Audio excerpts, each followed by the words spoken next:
Dans quelques semaines, cette maison, propriété de la ville, sera démolie pour laisser place à un terrain destiné à des familles de gens du voyage.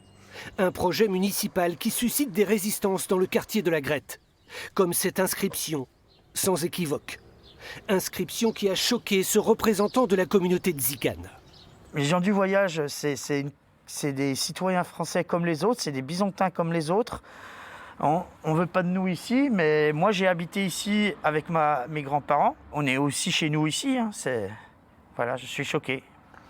Aucun riverain n'a souhaité s'exprimer devant notre caméra, mais une pétition a bien été signée par une centaine de personnes. Les voisins craignent une dévalorisation de leurs biens ainsi qu'une pollution visuelle. En 2016, un autre terrain d'accueil avec 2 caravanes avait électrisé tout un quartier. 5 ans après, nous sommes retournés sur place. Le plus proche voisin a le sourire. C'est des gens très conviviables, très aimables, très polis, très maniaques dans leur propriété. C'est des bosseurs. Écoutez, je souhaite à la Crète d'avoir la même chose.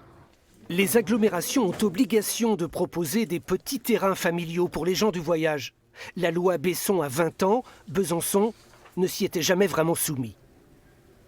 Nous avons une obligation et on a aussi une valeur morale qui est celle d'accueil et d'accueil de personnes qui sont en train de s'installer, de se sédentariser.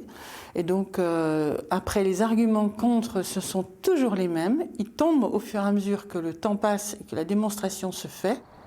Pour être en règle, l'agglomération doit installer 8 terrains. 2 sont déjà existants.